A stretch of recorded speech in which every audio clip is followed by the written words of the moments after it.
Salam pemirsa, senang rasanya kita bisa berjumpa kembali bersama saya dalam pembahasan buku Yesus Nama di Atas Segala Nama.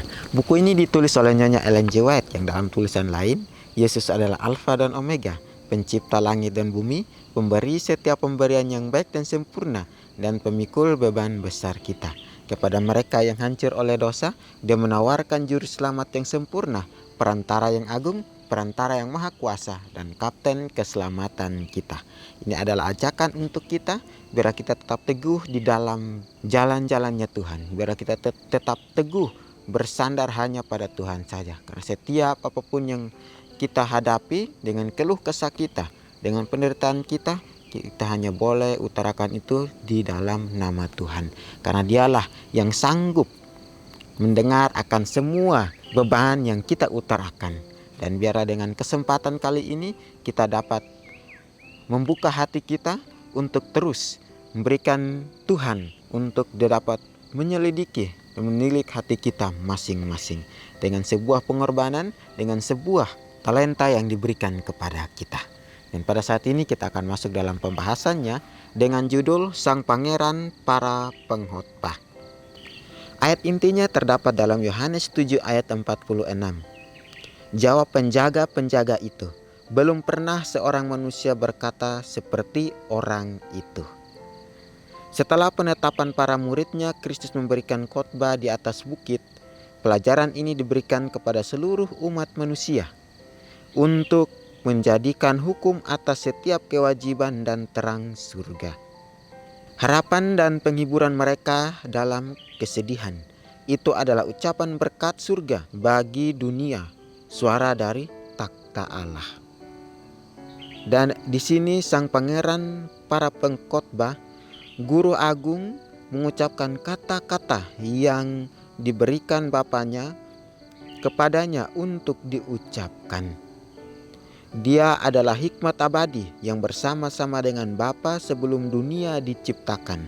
Dan dia mengenal Bapa karena dia satu dengannya. Ucapan berbahagia adalah salam dari Kristus. Tidak hanya bagi mereka yang percaya, tetapi juga bagi seluruh umat manusia. Dia tampak seperti lupa sejenak bahwa dia ada di dunia. Dia tampak seperti lupa sejenak bahwa dia ada di dunia, bukan di surga. Dan dia menggunakan salam akrab dari dunia yang mulia. Berkat-berkat mengalir dari bibirnya seperti arus kehidupan yang berlimpah yang mengalir dengan derasnya. Baik, ini pelajaran yang sangat baik untuk kita.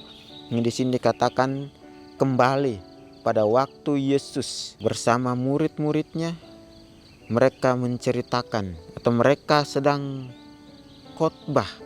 Para utusan Sanhedrin mengutuskan para penjaga bait suci untuk datang menangkap Yesus.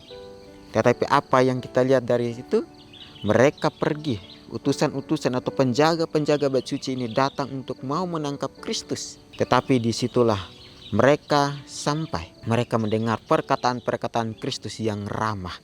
Artinya mereka tercengang, mereka terdiam, dan mereka mendengar akan perkataan-perkataannya Kristus yang ramah itu.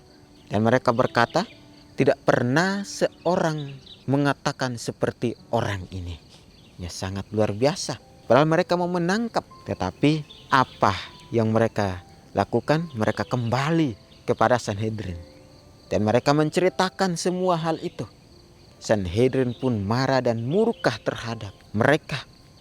Mereka terus mau mengejar dan menangkap Kristus. Ya, mereka tidak mau tahu harus Yesus ditangkap. Ya, tetapi disinilah Tuhan katakan bahwa pelajaran ini diberikan kepada seluruh umat manusia untuk menjadi hukum atas setiap kewajiban dan terang surga, harapan dan penghiburan mereka dalam kesedihan. Itu adalah ucapan berkat bagi dunia, suara dari takhta Allah. Dia adalah hikmat abadi yang bersama-sama dengan Bapa sebelum dunia diciptakan. Ya, di sini juga dikatakan bahwa berkat-berkat mengalir dari bibirnya seperti arus kehidupan yang limpah yang mengalir dengan derasnya. Tuhan datang dengan menjanjikan keselamatan, menjanjikan kehidupan yang baru, kehidupan rohani yang baru. Dengan berkat-berkat, dengan arus aliran dengan berkat yang luar biasa itu, yang kita terima itu pada waktu mereka mau mencegah atau menangkap Kristus. Semua berkat, semua kata-kata dia ucapkan untuk kita. Semua tabiat dia berikan kepada kita. Bahwa hati kita dipenuhi dengan Roh Kudus. Ya, di sini juga dikatakan bahwa ucapan berbahagia adalah salam dari Kristus, tidak hanya bagi mereka yang percaya, tetapi juga bagi seluruh umat manusia. Ucapan itu diberikan di dalam kehidupan kita. Walaupun kita sudah tahu bahwa harinya atau waktunya sudah dekat, sama seperti Kristus. Ada orang yang mau menangkap dia, utusan-utusan Sanhedrin mau menangkap dia, tapi dia masih mengajarkan kepada bangsa-bangsa yang ada di sekitar situ. Jadi pada masa Prapaskah kita tahu bahwa dia datang hari raya Pondok Daun. Ya, inilah kita harus memahami betul bahwa disitulah kita tahu benar bahwa Kristus datang untuk menyelamatkan kita. Ya, dia tahu dia akan mati untuk kita. Tetapi biarlah dengan kesempatan kita ini kita dapat menerima akan semua yang diberikan kepada kita. Bahwa berkat ucapan atau berkat hikmat itu Tuhan mau berikan kepada kita. Ya, sama seperti dia mengucapkan kata-kata yang diberikan Bapa kepadanya. Ya, salam yang diberikan kepada kita sangat luar biasa. Ya, di sini juga dikatakan bahwa berkat-berkat mengalir dari bibirnya seperti arus kehidupan yang limpah yang mengalir dengan derasnya. Inilah pelajaran kita, bahwa dia menggunakan salam yang akrab, yang mulia dari Bapanya. Berkat-berkat itu mengalir dari bibirnya untuk kita dapat menerima berkat-berkat itu. Untuk kita dapat pakai akan berkat itu di dalam kehidupan kita. Kita lihat kembali pada waktu Yesus mau ditangkap. Mereka katakan kepada Sanhedrin bahwa tidak pernah seorang mengatakan sama seperti orang ini. Karena mereka tahu bahwa perkataan ini tidak ada di dunia yang dapat katakan itu. Hanya Kristus saja. Para imam pun tidak. Dan para nabi-nabi yang ada di sekitar situ. Biarlah kita semua dapat memahami dengan baik bahwa kemuliaan Tuhan, berkat Tuhan selalu diberikan kepada kita. Maka kesempatan yang indah untuk kita dapat melihat lagi kehidupan kita, untuk melihat lagi akan kehidupan kita, sehingga apa yang dia berikan di dalam kehidupan kita boleh kita tanamkan itu dan kita hidupkan itu sebagaimana Kristus hidupkan. Dengan pelajaran ini kita mau dapat bertumbuh di dalam hidup yang baru. Dia menjanjikan berkat yang sangat luar biasa, itu berkat kehidupan rohani yang baru. Dengan pertobatan, dengan penderitaan diganti dengan kesenangan. Ya, inilah pekerjaan Tuhan yang kita dapati pada saat ini. Ya, di sini dikatakan juga bahwa Kristus tidak mengesankan keraguan sedikit pun atas ciri-ciri tabiat yang akan selalu dia akui dan berkati. Dia berpaling dari yang penuh ambisi yang digemari dunia. Kepada mereka yang ditolak oleh dunia, mengucapkan berkat bagi semua yang menerima terang dan hidupnya. Dan kepada yang miskin dalam roh, yang lemah lembut, yang rendah hati, dan yang berduka, yang dihina, yang dianiaya, dia merentangkan lengan perlindungannya, berkata, marilah kepadaku, aku akan memberi kelegaan kepadamu. Matius 11 ayat 28. Ya, baik, di sini juga dikatakan bahwa Kristus tidak mengesankan keraguan sedikit pun atas ciri-ciri tabiat yang akan selalu dia akui dan berkati. Ya, di sini juga dikatakan, ditekankan lagi kepada kita, dia berpaling dari yang penuh ambisi yang digemari dunia. Kepada mereka yang ditolak oleh dunia, mengucapkan berkat bagi semua orang yang menerima terang dan hidupnya. Ya, sekalipun kita di dunia ini banyak tantangan, banyak ucapan-ucapan yang dapat kita terima, yang dapat membuat kita untuk selalu membalasnya. Tetapi di sini Tuhan katakan, marilah kepadaku, aku akan memberi kelegaan kepadamu. Walaupun kita dihina, walaupun kita dicela sama orang-orang terdekat kita, tapi biarlah Tuhan yang bekerja atas kehidupan kita. Biarlah Tuhan yang memberikan kita hikmat. Biarlah Tuhan yang memberikan kita pengetahuan untuk kita dapat menjalani kehidupan kita dengan sepenuhnya. Di sini dikatakan kepada yang miskin dalam roh, yang lemah lembut, yang rendah hati, dan yang berduka, yang hina dan yang dianiaya. Dia merentangkan lengan perlindungannya. Dia memberikan kita satu gambaran lagi. Yang miskin akan roh kelemah lembutan, yang miskin akan yang dianggap berduka atau dihina, dianiaya. Orang yang rendah hati, dia akan membentangkan tangannya untuk melindungi kita. Dia akan membentangkan sayap malaikatnya untuk selalu menjaga kita.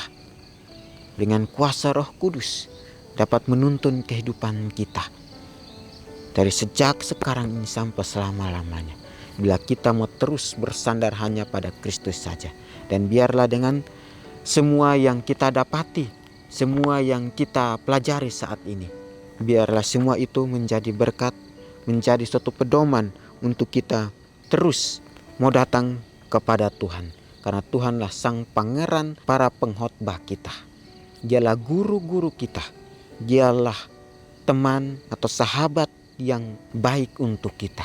Untuk itu biarlah kita selalu datang kepada Tuhan. Ya, di sini juga dikatakan bahwa Kristus dapat memandang kesengsaraan dunia tanpa berterbersit rasa pilu karena telah menciptakan manusia. Di dalam hati manusia dia melihat sesuatu yang melampaui dosa-dosa, melampaui kesengsaraan dalam kebijaksanaannya yang tak terbatas. Dia melihat kemungkinan-kemungkinan manusia yang tinggi yang dapat mereka capai. Dia tahu bahwa meskipun manusia telah menyalahgunakan belas kasihannya yang dilimpahkan kepada mereka dan menghancurkan martabat pemberian Allah kepada mereka, namun Sang Pencipta akan dimuliakan melalui penebusan mereka. Pelajaran ini adalah contoh bagaimana kita harus mengajar betapa Kristus telah dilewati penderitaan untuk memungkinkan tidak tinggal tetap menjadi misteri, melainkan menjadi kebenaran sederhana yang gamblang. Di dalam setiap petunjuknya tidak ada yang samar-samar, tidak ada yang sulit untuk dipahami. Dan di sini juga dikatakan kepada kita bahwa di dalam hati manusia dia melihat sesuatu yang melampaui dosa-dosa, melampaui kesengsaraan. Dalam kebijaksanaannya yang terbatas, dia melihat kemungkinan-kemungkinan kemanusiaan yang tinggi yang dapat mereka capai. Ini sangat luar biasa pelajaran untuk kita dapat praktekkan di dalam kehidupan kita, bahwa Tuhan selalu melihat hati kita. Tuhan selalu melihat kita setiap harinya dengan hikmat atau dengan tubuh kita, kekuatan kita. Bila kita pakai untuk memuliakan nama Tuhan. Ya, di sini juga dikatakan bahwa dia tahu bahwa meskipun manusia telah menyalahgunakan belas kasihan yang dilimpahkan kepada mereka dan menghancurkan martabat pemberian Allah kepada mereka. Ya, banyak sekali yang menyalahgunakan akan berkat yang Tuhan berikan. Menyalahgunakan akan hikmat yang Tuhan berikan. Mereka pakai untuk mereka sendiri. Mereka pakai untuk mau menjatuhkan orang, mereka pakai untuk mau membunuh orang. Tetapi mereka tidak mau pakai untuk dapat saling menguatkan, untuk dapat saling mengisi dan saling mengayomi antara satu sama lain. Bahwa Kristuslah juru selamat kita, Kristuslah penolong-penolong kita. Dan banyak juga yang pakai hikmatnya untuk mencari kenyamanan di dalam kehidupannya dia sendiri. Jadikanlah Tuhan sebagai guru kita. Jadikanlah Tuhan sebagai pengkhotbah kita. Untuk kita selalu percaya hanya kepada Tuhan saja. Ya, di sini dikatakan juga bahwa di dalam setiap petunjuk tidak ada yang samar-samar. Tidak ada yang sulit untuk dipahami. Artinya kita tahu bahwa dia selalu berikan kepada kita sesuai dengan porsi kita. Sesuai dengan apa yang Tuhan hikmatkan kepada kita. Tidak samar-samar, tetapi itu selalu terlihat jelas di dalam kehidupan kita. Maka Yesus pun mulai berbicara dan mengajar mereka. Kata-kata diucapkan bukan dengan nada berbisik, bukan juga dengan ucapan yang kasar dan tidak menyenangkan. Suaranya adalah suara dari takhta Allah. Dia berbicara dengan ucapan yang jelas dan tegas. dengan kekuatan yang hikmat dan meyakinkan. Renungkan lebih dalam, apakah yang dapat saya pelajari dari cara Yesus membagikan kebenaran? Ya baik, kembali lagi Tuhan ingatkan kepada kita bahwa apakah yang dapat saya pelajari dari cara Yesus membagikan kebenaran? Sangat-sangat gampang untuk kita mengikutinya. Walaupun kita tidak pergi untuk membagikan akan sebuah kitab, tidak. Tetapi dengan kehidupan kita dapat munculkan akan terang itu dari surga. Biarlah dengan kesempatan ini kita dapat belajar bersama-sama dan bertumbuh untuk lebih mengenal Kristus di dalam kehidupan kita. Bahwa juru selamatlah pengkhotbah kita, juru selamatlah pangeran kita yang dapat memberikan kita sukacita. Ya, biarlah kita selalu menerima dia dengan ucapan yang dia berikan di dalam kehidupan kita. Ya, ini nasihat firman Tuhan yang mengajarkan kepada kita untuk selalu minta hanya kepada dia saja, untuk selalu mendengar akan perkataan-perkataan itu. Biarlah dengan kesempatan ini kita dapat belajar lagi bahwa banyak orang yang ingin menjatuhkan, ingin membunuh Kristus, menangkap Kristus. Tetapi dengan perkataan yang dia ucapkan, mereka pun ikut mendengar akan perkataan itu. Kita akan berjumpa lagi di kesempatan yang berikutnya dan Tuhan memberkati.